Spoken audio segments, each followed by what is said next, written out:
परम सत्कायोग गुरु प्यारी सात संगत जी राधा स्वामी जी। सात संगत जी, कल यानी कि 21 मार्च को बाबा जी और हजूर जी ने संगत के साथ सवाल जवाब किए जी और संगत को ओपन कार में दर्शन भी दिए जी। कल हुए सवाल जवाब में बाबा जी ने कुछ सवालों पर बहुत हंसाया जी। किसी कारण से हम आपके लिए कल के सवाल जवाब कल नहीं डाल सके थे, इसीलिए हमने ये वीडियो आज बनाया है जी। हमारी संगत जी से बेनती है कि वीडियो को शेयर करते हुए कमेंट में राधा स्वामी ज़रूर लिखिए जी।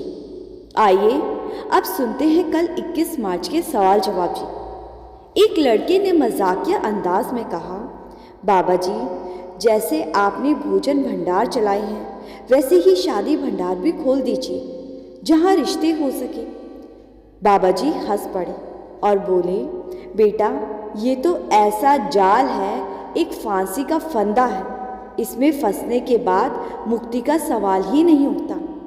ये सुनकर संगत जोर जोर से हंस पड़ी और बाबा जी भी मुस्कुरा उठे थे और हजूर जी भी हंस पड़े थे जी। फिर आगे एक लड़की ने बाबा जी से निवेदन किया, बाबा जी मेरी एक गुजारिश है कि हमें कभी भी आपकी आवाज़ और दर्शन से वंचित ना रहना पड़े। हमेशा आपके दर्शन होते रहें और आपकी आवाज़ सुनती रहें। बाबा जी ने मुस्कुराकर समझाया, बेटा असली मकसद तो मालिक की आवाज़ सुनने का है, उस शब्द को महसूस करने की है। जब हम खुद को उस शब्द से जोड़ लेंगे तो फिर ये दुनियावी आवाज़ें मायने नहीं रखेगी। सबसे अहम बात है मालिक से जुड़ाव, उसकी आवाज़ को सुनना, अपने अंतर में जाकर मालिक की बानी की पहचान करना। फिर वही लड़की बाबा जी से आग्रह करने लगी, बाबा जी मैं जम्मू से आई हूँ और आप जम्मू ज़रूर आइएगा। बाबा जी ने हल्की मुस्कान के साथ सिर हिला दिया जी। फिर आगे एक लड़की ने बाबा जी से कहा, बाबा जी आप बड़े ही प्यारे लगते हैं, आपको देखकर मुझे एक गाना याद आ गया, अगर आपकी इजाज़त हो तो सुना दूँ। बाबा जी ने सहमति से सिर हिलाया जी। लड़की ने गाना गाया, तैनू तकिया ते डुल गई अखियाँ। गाना सुनते ही बाबा जी मुस्कुरा पड़े। बुढ़ापे में भी बाबे को देख के डुल गईयाँ अखियाँ। संगत ठहाके लगा के हंसने लगी जी। हजूर जी भी इस बात पर बहुत हंसे थे जी और पंडाल में हंसी का माहौल छा गया था जी। फिर आगे एक लड़की कहने लगी कि आज हजूर जी बहुत क्यूट लग रहे हैं। तो बाबा जी ने कहा कि क्यों, कल क्यूट नहीं लग रहे थे? तो लड़की कहने लगी, रोज़ ही क्यूट लगते हैं लेकिन आज बहुत ज़्यादा सोने लग रहे हैं। इस बात पर बाबा जी और हजूर जी मुस्कुरा पड़े थे जी।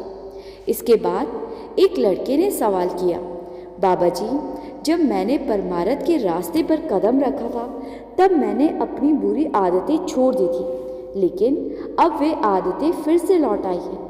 मुझे इसका बहुत दुख है और पछतावा भी है।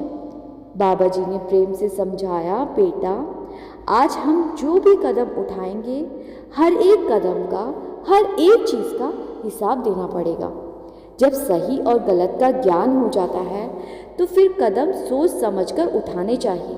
परमारथ का रास्ता पकड़ लेने के बाद अगर फिर भी हम गलत राह पकड़ेंगे तो हिसाब भी ज़्यादा देना होगा। इसीलिए सतर्क रहो और सोच समझकर आगे बढ़ो। फिर यही लड़की फिर से पूछ बैठी, बाबा जी गुरु से सच्चा प्रेम कैसे किया जाए, कैसे जताऊं कि मेरा प्रेम सच्चा है? बाबा जी ने प्यार से उत्तर दिया कि बेटा गुरु के हुक्म में चलना ही सच्चा प्रेम है। गुरु को संगत से और कुछ नहीं चाहिए। आगे बाबा जी ने समझाया कि प्रेम को शब्दों में नहीं बांधा जा सकता, प्रेम तो करने का मार्ग है। अगर हम लफ्ज़ों में कहते हैं कि हम गुरु से बहुत प्रेम करते हैं लेकिन उनके हुक्म की पालना नहीं करते तो वो प्रेम नहीं, सिर्फ दिखावा है। सच्चा प्रेम तो हुक्म मानने में है। फिर आगे एक भाई ने बाबा जी से पूछा, बाबा जी मेरा कोई सवाल नहीं है, मैं आपके सामने आज इसीलिए आया हूँ क्योंकि मैं आपसे माफ़ी मांगना चाहता हूँ। नामदान लेने के बाद मुझसे गलती हो गई, क्या मुझे दोबारा नामदान लेना चाहिए? बाबा जी ने मुस्कुराकर जवाब दिया, बेटा इंसान गलतियों का पुतला है। हमें अपनी गलतियों से सीखकर आगे बढ़ना चाहिए। दोबारा नामदान लेने की ज़रूरत नहीं है, बल्कि अपने आप से माफ़ी मांगकर आगे बढ़ो। जो गलती करके उसको दोहराता है, फिर उसको हिसाब देना पड़ता है। लेकिन अगर गलती करके सीख लेंगे और फिर से नहीं दोहराएंगे तो मालिक बख्शिश करेगा। फिर आगे किसी ने सवाल किया, बाबा जी आप अपना ध्यान रखा करो। बाबा जी ने मुस्कुराते हुए कहा, तुसी की करोगे?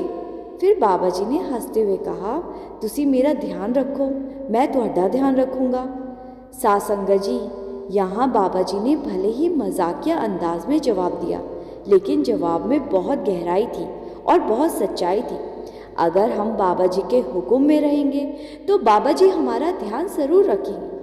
फिर आगे एक भाई ने पूछा, बाबा जी जब किसी के घर भंडारा होता है तो हमें लंगर खाना पड़ता है, तो क्या इससे हमारे कर्म बनते हैं? बाबा जी ने बहुत ही प्यार से कहा, बेटा दुनिया में रहना है तो दुनिया के रीति रिवाज निभाने पड़ते हैं। आज अब आप अगर खा रहे हो तो कल जब मौका लगे तो आप भी खिला देना।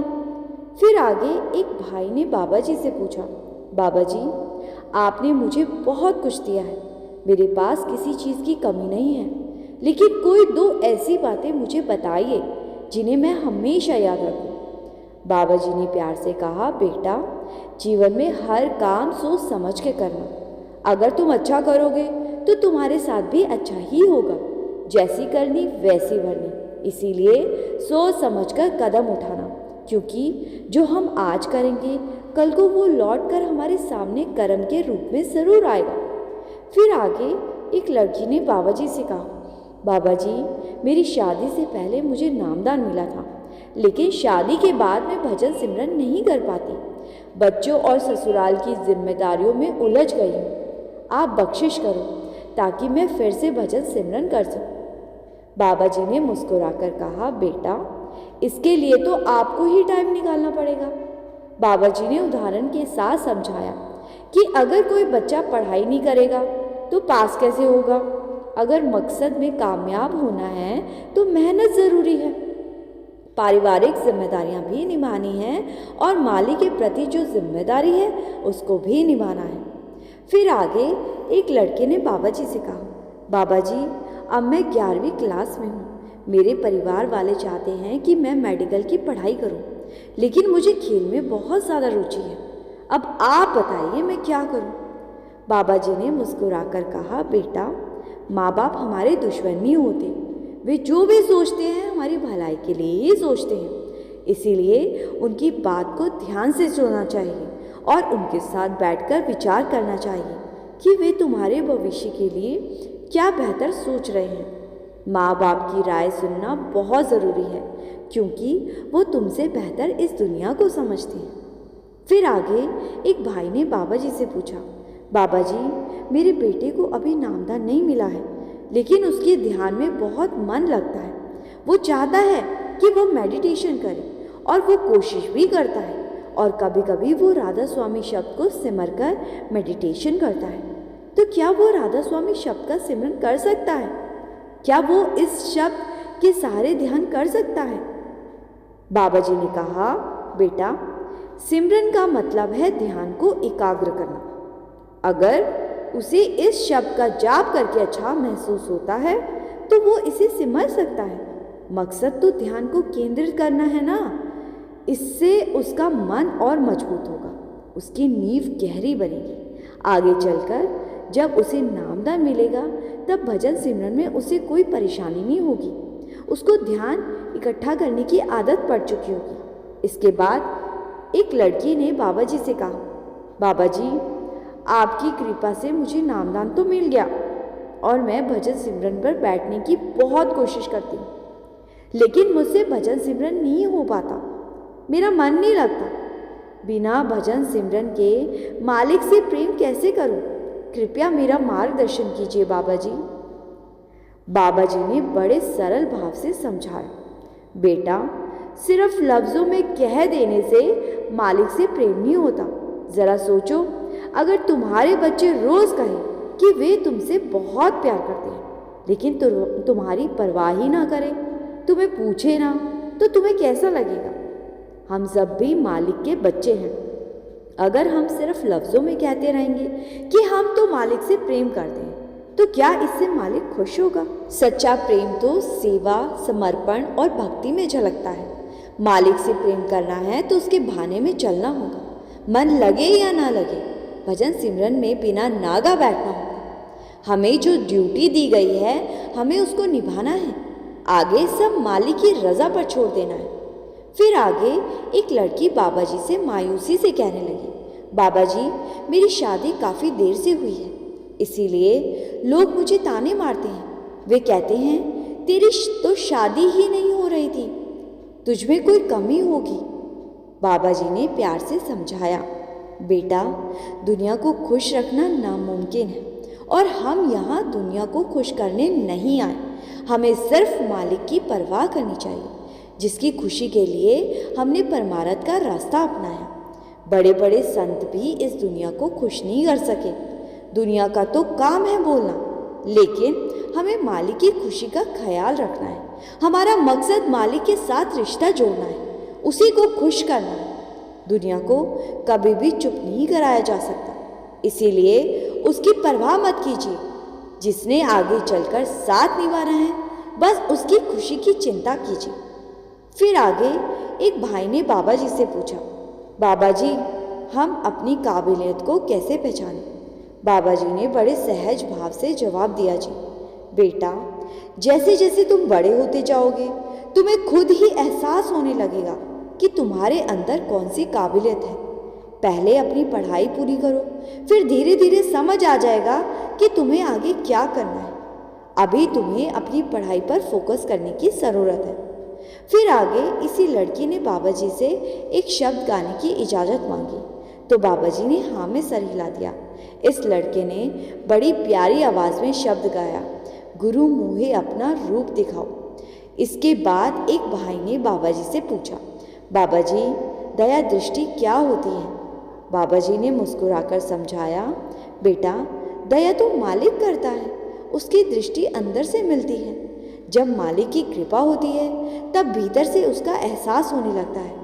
जब हम भजन सिमरन करते हैं तो हमारा ध्यान इकट्ठा होने लगता है और अपने अंदर हमें दृष्टि की पहचान होने लगती है। इसके बाद एक लड़की ने रोते हुए बाबा जी से कहा, बाबा जी, मुझे अपने साथ ले चलो, ये जिम्मेदारियां अब मुझसे नहीं संभलती। बाबा जी, मैं बहुत परेशान हूँ, जिंदगी में बहुत दुखी हूँ। बाबा जी ने इस लड़की को प्यार से तसल्ली देते हुए कहा, बेटा, जब मालिक किसी को जिम्मेदारी देता है तो वो पहले ही जानता है कि वो इसे निभाने में सक्षम है। अगर मालिक ने तुम्हें कोई जिम्मेदारी दी है तो इसका मतलब है कि उसने तुम्हें इसे निभाने की ताकत भी दी है। बस तुम मालिक पर भरोसा रखो और उसके हुक्म पे चलो। जिसने जिम्मेदारी दी है वही जिम्मेदारी को संभालने की शक्ति भी देगा। फिर आगे एक लड़के ने बाबा जी से सवाल किया, बाबा जी, अक्सर ऐसा देखने को मिलता है कि गलत काम करने वाले लोग सुखी और खुशहाल नजर आते हैं, जबकि भजन सिमरन और सेवा में जुड़े हुए लोग दुख सहते हैं। ऐसा क्यों होता है? क्या भजन सिमरन करने से दुख ज़्यादा आते हैं? तो बाबा जी ने बड़े प्यार से समझाया, बेटा, कर्मों का हिसाब अटल होता है। ऐसा नहीं है कि बुरे कर्म करने वाले बच जाते हैं और अच्छे कर्म करने वालों को ही कष्ट झेलना पड़ता है। जब हम परमार्थ के मार्ग पर चलते हैं तो मालिक हमारे पुराने कर्मों का हिसाब जल्दी जल्दी करवाता है। इसीलिए हमें ऐसा महसूस होता है कि भजन सिमरन करने वाले लोगों को ज़्यादा दुख सहने पड़ते हैं, जबकि हकीकत में कोई भी कर्मों से बच नहीं सकता। बुरे कर्म करने वालों को भी एक दिन अपना हिसाब देना ही पड़ता है। मालिक किसी को नहीं बख्शेगा। फिर फ़र्क सिर्फ इतना है कि किसी का हिसाब जल्दी हो जाता है तो किसी का देरी से, लेकिन हिसाब तो मालिक ज़रूर लेगा। फिर आगे एक लड़के ने बाबा जी से सवाल किया, बाबा जी, मुझ में एक कमी है कि मैं बहुत ज़्यादा सोचता हूँ। मेरा दिमाग हमेशा चलता रहता है। मैं हर वक्त कुछ ना कुछ सोचता रहता हूँ और कई बार बेवजह ज़रूरत से ज़्यादा सोचने लगता हूँ। मुझे लगता है कि ज़्यादा सोचना ठीक नहीं है और इस वजह से कभी कभी मेरी तबीयत भी खराब हो जाती है। बाबा जी ने मुस्कुराकर कहा, बेटा सोचना गलत नहीं है, लेकिन अगर हम पॉजिटिव सोचेंगे तो हमारे लिए अच्छा होगा। जब हम अच्छी बातें सोचेंगे तो धीरे धीरे हमारे मन और जीवन में भी वही सकारात्मकता आ जाएगी। आगे बाबा जी ने फरमाया कि ये सही है कि किसी काम को करने के लिए सोचना ज़रूरी है, लेकिन अगर हम किसी बात को हद से ज़्यादा सोचने लगें तो वह हमारी चिंता बन जाती है और चिंता आगे चलकर डिप्रेशन बन जाती है। इसीलिए एक हद तक सोचना गलत नहीं है, लेकिन ज़रूरत से ज़्यादा सोचना हमें परेशान कर सकता है। इसके बाद एक लड़के ने भावुक होकर बाबा जी से कहा, बाबा जी मेरी उंगली कभी मत छोड़ना। बाबा जी ने मुस्कुराकर कहा और बड़े स्नेह से कहा, बेटा पिता कभी अपने बच्चों का साथ नहीं छोड़ता, बच्चे ही बड़े होकर उनका हाथ छोड़ देते हैं। बाप तो हमेशा बच्चों के साथ रहता है, बस बच्चे ही बड़े होने पर बाप की उंगली छोड़ देते हैं। साथ संगत जी, ये सवाल जवाब जो कल डेरे में बाबा जी और संगत के बीच हुए जी, हम संगत से फिर से विनती करते हैं कि वीडियो को शेयर करने की सेवा ज़रूर कर दीजिए जी, जिससे कि वो संगत भी ये सवाल जवाब सुन सके जो डेरे नहीं आ सकी है जी और अभी इस चैनल के साथ भी नहीं जुड़ी है जी। कमेंट में राधा स्वामी लिखकर संगत के अपने इस चैनल रूहानी सफ़र को सब्सक्राइब कर इस चैनल का एक हिस्सा ज़रूर बनिए जी। गुरु प्यारी साथ संगत जी, राधा स्वामी जी।